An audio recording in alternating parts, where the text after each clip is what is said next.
All right, so exactly 1 week after Apple released iOS 27 Beta 5, 1 week later, we are now back with iOS 27 Beta 6. And first things first, let's jump into Settings, General, and About. And as you can see here, we do continue with what we got in Beta 5, with it telling us when the latest installed iOS version was. And you can now see we have a new build number of 24A5418B. This is pretty significant that we have a B build here ready. Let me get this up so it'll focus for you guys. Since we actually know Apple works from the end of the alphabet forward, since we get a B build here, possibly an A build next week, Apple could think this is pretty much finalized, and all we're going to see going forward is some behind the scenes improvements, tweaking, things like that. So like I was saying, you can see we are optimizing search and Siri yet again on this beta. And then also if we're in general and iPad storage, I want to show you just how much room we're taking up now.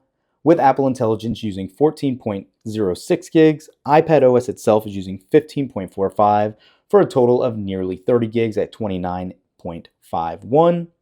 And then system data has begun to increase here quite a bit. We're at 30.19 gigs. Again, don't put too much stock into this. This does change on the day-to-day basis because it does include cache, logs, and other resources as it says. Beyond that, if we jump into the new Siri settings, you can see we don't have too much new here. If you don't have one of the latest and greatest, you're not going to get those differences in expressiveness and responses. That remains true here today. No surprise, no other new really callouts in this app either. So going outside of here, let's just jump around and go to the Stocks app really quick, just to see how fluid everything is. And it looks like it is loading very quickly. Haven't really seen any drop frame rates yet or anything of that matter either.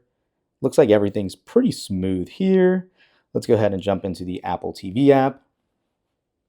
You can see everything kind of loaded up. It looks pretty good here as well, pretty quickly. Vision Pro app. Yeah, and now let's just scroll quickly. I'm not seeing any drop frame rates, really nothing crazy going on here as well. Let's try to load an app-intensive game with Fortnite here. See how quick this loads. Yeah, that was actually pretty reasonable. That was not too bad at all to get into the action, so that is good to see also. I can tell you, let's go ahead and test out Siri here and see how it is. Let's go ahead and ask it just some silly questions and see what happens. How tall is LeBron James?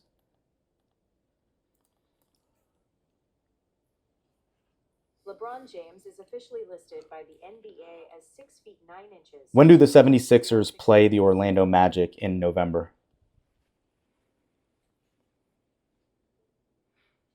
The Philadelphia 76ers are scheduled to play. What is the least expensive price for that ticket?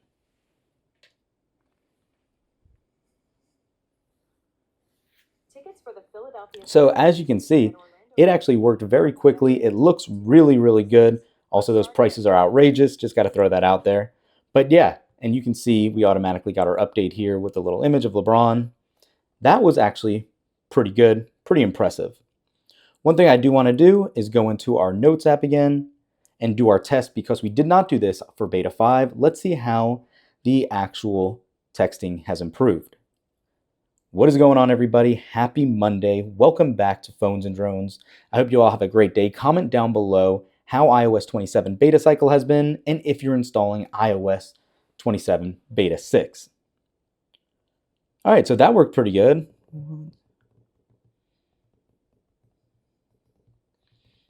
So typing was good. Our predictive text line didn't go away. This looks to be an improvement as well. Really, the last thing I want to talk about, since again, there's not going to be a ton of new features or anything like that here, release schedule. Since we got iPadOS 27 Beta 6 today, 1 week after Beta 5, it's safe to assume, even though we're nearing the end of the cycle, we can see Beta 7 on the 24th, possibly Beta 8 on the 31st, with the RC coming shortly after, and that puts us perfectly aligned for a Labor Day week announcement from Apple announcing the new hardware and the software release schedule.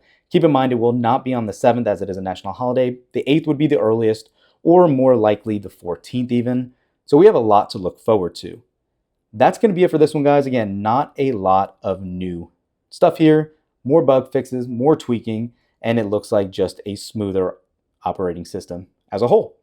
Let me know in the comments what you think and how it's working for you. We'll catch you in the next one. Peace.